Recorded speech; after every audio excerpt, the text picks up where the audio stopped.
जो मंच पर विराजमान है, अशोक जी सर, गिरधारी जी और मेरे पिताजी श्री सोहन जी और मेरी माताजी श्रीमती कमला देवी और मेरे पिता एवं माता तुल्य अभिभावक एवं मेरे छोटे भाई बहन के जैसे भाभी पीढ़ी, इन सभी को मैं वंदन करता हूँ। और साथ ही जो मंच संचालक है, इनको भी मैं मतलब इस भावी एनर्जी के लिए और जो एनर्जी ये मंच संचालन में प्रोवाइड कर रहे हैं अतुलनीय है। मैं कुछ बातों पर ध्यान देना चाहूंगा।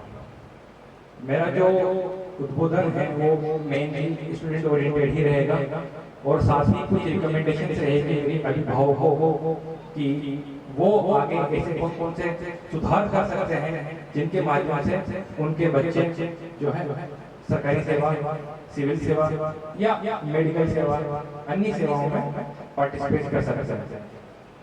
तो सबसे पहले तो मुझे लगता है कि अभी यहाँ पे जैसे कि मैं देख पा रहा हूँ कि कई सारे बच्चों ने काफी अच्छे प्रतिशत हासिल किए हैं, तो सबसे पहले उनके लिए तालियां बजानी चाहिए एक बार, क्योंकि इतने परसेंटेज बनाना मेरे बस की बात नहीं है। तो एक तरह से ये उनके प्रति मेरा सम्मान भी है कि काफी अच्छे प्रतिशत बनाए हैं उन्होंने।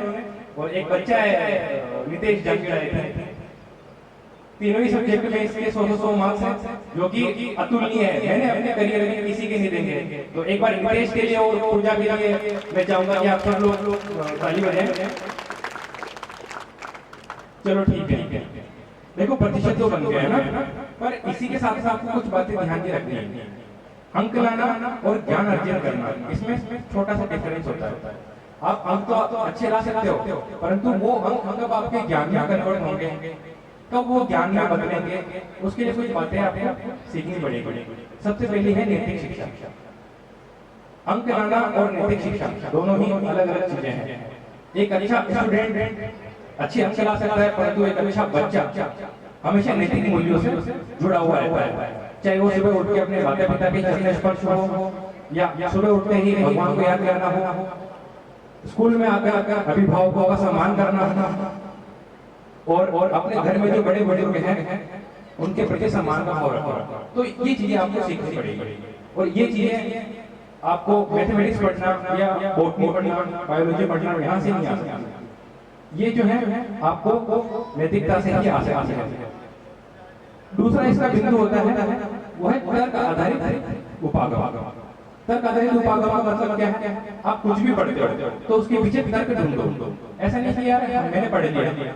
अभी जैसे गर्मी का मौसम चल रहा है, सभी को पसीने आ रहे हैं, बट एक अच्छा स्टूडेंट ये सोचेगा कि गर्मी में लोगों को पसीना आता है, परंतु एक बच्चा जो ज्ञान से युक्त है वो ये चीज सोचेगा कि गर्मी में पसीना क्यों आता है, उसके पीछे कारण जानना चाहेगा।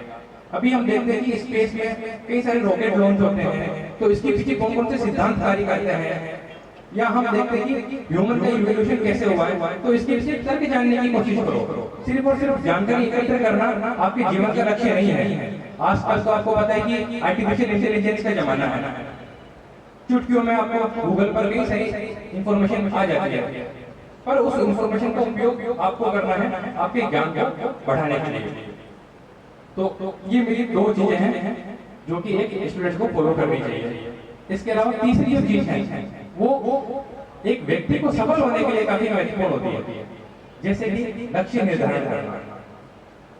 आप 12th में हो और आपने अपना लक्ष्य डिसाइड किया होगा, किसी ने डॉक्टर का, किसी ने इंजीनियर का, किसी ने सोचा होगा कि मैं IIT JEE फाइट करूं और मैं उसको क्रैक करूं। बट उससे भी बढ़ के है कि आप एक अच्छे नागरिक, एक अच्छे स्टूडेंट, एक अच्छे बेटे होने का दायित्व लेते हैं। तो लक्ष्य निर्माण बहुत इंपॉर्टेंट है। आज ही अपने घर में पेपर पे चिपका लीजिए कि मुझे डॉक्टर बनना है, मुझे इंजीनियर बनना है, IAS IPS कुछ भी बनना हो, वो लक्ष्य लगा दो और अब उसको कैसे अचीव किया जाए इसके लिए एक प्रोसेस बनाओ। हर चीज को प्राप्त करने की एक प्रक्रिया होती है, उस प्रोसेस को आपको फॉलो करना है। उस प्रोसेस को फॉलो करने के बाद समर्पण से, सत्यनिष्ठा से, ईमानदारी से उस लक्ष्य की प्राप्ति की ओर अपने कदम बढ़ाओ और मेहनत करते जाओ उसी डायरेक्शन में। इसके अलावा जो कुछ डिस्ट्रैक्शन होते हैं, आजकल डिजिटल युग है, सबके पास स्मार्टफोन है, तो इस स्मार्टफोन का यूज कितने अच्छे तरीके से करना है वो आप लोगों के हाथ में है। आप लोग समझदार हो, इसके यूज भी है, मिस यूज भी है। आपको इसका यूज अपनी पढ़ाई में करना है, तो आपकी पढ़ाई में जो है इंक्रीमेंट होगा, एक्सपोनेंशियली आपकी पढ़ाई अच्छे से चलेगी। तो ये चीजें आपको फॉलो करनी है अपनी अध्ययन पद्धति में। इसके अलावा अभिभावक है, मैं उनसे यही कहना चाहूंगा कि अपने बच्चों पे अच्छे से ध्यान दीजिए। एक स्टडी सामने आई है, मैं आपको छोटी सी स्टडी बताता हूँ। एक वैज्ञानिक संस्था ने अनुसंधान किया और उसने ये चीजें गौर की कि एक माँ है और जब भी उसका बच्चा रोता है तो उसने बच्चे को फोन देना स्टार्ट कर दिया।